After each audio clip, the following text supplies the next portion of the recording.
రాధేకృష్ణ. ఓం శ్రీ గురుభ్యో నమః. శ్రీమన్నారాయణీయం దశకం నంబర్ 70. సుదర్శన శాపమోక్ష శంఖచూడవత అరిష్టవదశ్చ.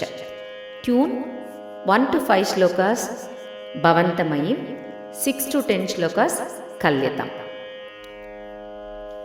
ఇది ద్వైరసాకులం రమితవల్లభే వల్లవాః కథాపి పురమంబిక కమితురంబికా కాననే సమేత్య భవతా సమం నిశి నిషేవ్య దివ్యోత్సవం సుఖం సుషుపురగ్రసీత్ ప్రజపముగ్రనాగస్తదా సమున్ముఖమతోల్ముఖైరపి హతేపి తస్మిన్ బలాత్ తముంచతి భవత్పతే న్యపతి పాహి పాహీతి తైః తదా ఖలు పదా భవాన్ సముపగమ్య పస్పర్శతం బభౌ స చ నిజాంతనుం సముపసాద్య వైద్యాధరీం సుదర్శనధర ప్రభో నను సుదర్శనాఖ్యోస్మ్యహం మునీన్ క్వచితపాహసం తయిహ మాం వ్యదుర్వాహసం భవత్పద సమర్పణాతమలతాం గతోస్మీత్యసౌ స్తువన్ నిజపదం యయౌ వ్రజపదం చ గోపాముదాం కథాపి ఖలు సీరినా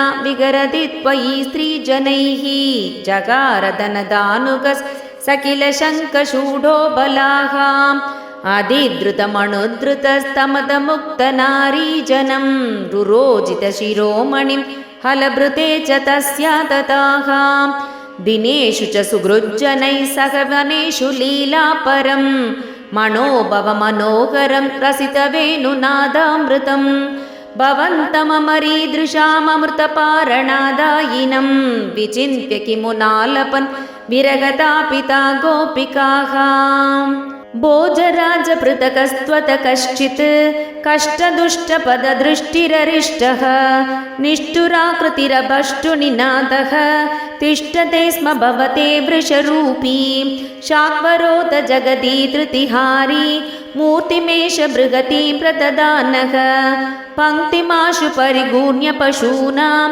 ఛందసాం నిధిమవాప భవంతం తుంగశృంగముఖమాస్వభియంతం సంగృహయ్య రభసాదభియంతం భద్రరూపమయి దైత్యమభద్రం మర్దయన్నమదయస్సురలోకం చిత్రమద్య భగవన్ వృషగాధాత్ సుస్థిరాజని వృషస్థితిరుర్వ్యాం వర్ధతే చ వృషచేతసి భూయాన్ మోదయిద్యపి నుతోసి సురైస్త్వం ఔక్షకాణి పరిధావత ధూరం వీక్ష్యతామయమిహోక్ష బిభేతి ఇత్తమాతః హసితైః సహ గోపైః గేహగస్త్వమవవాత పురేష.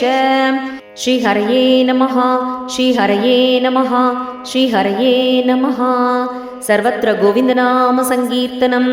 గోవింద గోవింద. రాధేకృష్ణ.